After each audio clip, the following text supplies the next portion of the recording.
ஆண்டவர் நிச்சயம் மகிமையான காரியங்களை நம்முடைய வாழ்க்கையிலும் தொடர்ந்து செய்வார். நம்பிக்கையோடு நாம் இந்த வசனத்தை நாம் தியானிப்போம்.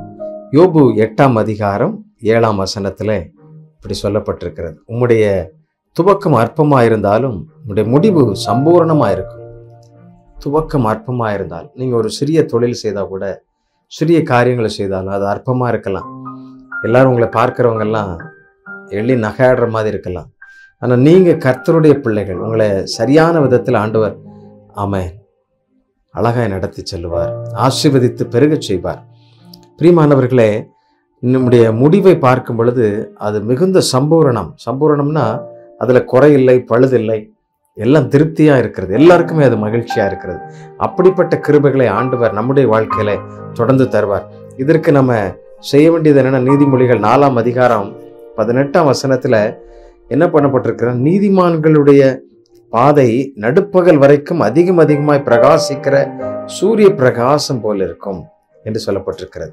நாம் கர்த்தருக்கேற்ற பிள்ளைகளாய், நீதிமான்களாய் தொடர்ந்து வாழ வேண்டும். ஏன்னா யோபு தன்னுடைய உத்தமத்தில் ரொம்ப ஸ்ட்ராங்காக இருந்தார். எந்த பிரச்சனைனாலும் அவனோட மனம் தளரவே இல்லை. கிறிஸ்துவை விட்டு ஒருவரும் அவனால் பிரிக்கவே முடியல. நண்பர்கள் வந்தாங்க, மனைவி வந்தாங்க, சுற்றம் சூழல் இருக்கிற எல்லாரும் வந்தாங்க. இனி வாழ்ந்த எண்ணத்துக்கு, ஏன்னா எல்லாம் போயிட்டு, அதனால் அப்படி அவங்கள கார்னர் பண்ணிகிட்டே இருந்தாங்க. ஆனால் யோபு அவனோட உத்தமத்தில் உறுதியாக இருந்தான். நம்பிக்கையில் ரொம்ப ஸ்ட்ராங்காக இருந்து கர்த்தருடைய சமூகத்தில் நம்ம துவக்கம் அற்பமாக இருந்தாலும் முடிவு சம்பூர்ணமாக இருக்கும். முடிவை தருகிற தேவன் இன்றைக்கு நம்மோடு இருக்கிறார்.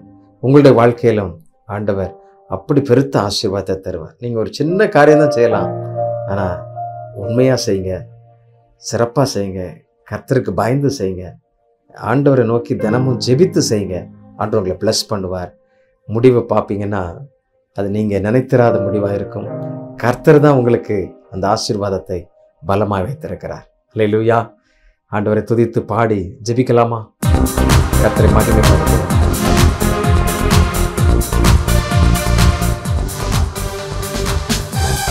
புதிய நாளுக்குள் என்னை நடத்தும் புது கிருபை தாரும் ஆண்டவரே.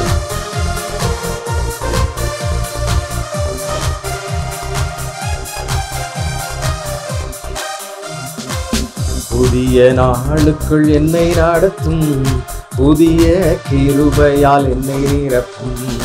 புதிய நாளுக்குள் என்னை நடத்தும் புதிய கிருபையால் என்னை நிரப்பும்.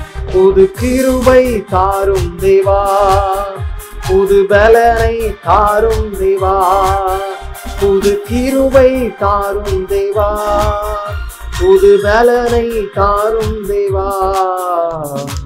புதிய நாளுக்குள் என்னை நடத்தும் புதிய கிருபையால் என்னை நிரப்பும்.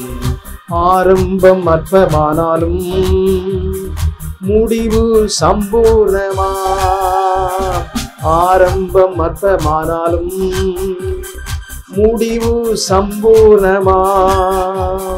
குறைவுகள் நிறைவாகட்டும், எல்லாம் வறட்சி செழிப்பாகட்டும்.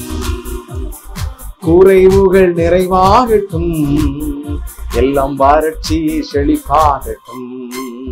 புது கிருபை தாரும் தேவா, புது பலனை தாரும் தேவா, புது கிருபை தாரும் தேவா, புது பலனை தாரும் தேவா. புதிய நாளுக்குள் என்னை நடத்தும் புதிய கிருபையால் என்னை நிரப்பும். ஆமென். ஹல்லேலூயா. கர்த்தர் நம்மை நிரப்புகிறவர், நம்மை நடத்துகிறவர். ஹல்லேலூயா. அற்பமான ஆரம்பத்தை யாரும் அசட்டை பண்ண முடியாது. முடிவு சம்பூர்ணமாக இருக்கும். ஜெபிக்கலாமா? விசுவாசத்தோடு நம்பிக்கையோடு ஜெபிப்போம். அன்பின் ஆண்டவரே, மிகுந்த எதிர்பார்ப்போடு காத்திருக்கிற நம்முடைய பிள்ளைகள், பெருக வேண்டும் என்று காத்திருக்கிறவர்கள், ஒரு சிறிய துவக்கம் அப்பா, ஆனால் அது பெருத்த ஆசீர்வாதத்தை அவர்களுக்கு நீர் கொடுத்தரணும். முடிவு சம்பூர்ணமாக இருக்கட்டும், பூரணமாக இருக்கட்டும். கர்த்தர் அதை செய்வீராக. நீர் அப்படி செய்கிறதற்காக நன்றி அப்பா. அவர்கள் இலக்கரித்து போன நாட்கள், ஆண்டவரே தோற்று போன நாட்கள் எல்லாம் மாறட்டும். இனி அவர்கள் புது கிருபையால் நடத்தப்படுவார்களாக, புது பலத்தால் நடத்தப்படுவார்களாக, புதிய தரிசனமும் பலனும் அவர்களுக்கு உண்டாகட்டும் என்று சொல்லி நான் ஜெபிக்கிறேன்.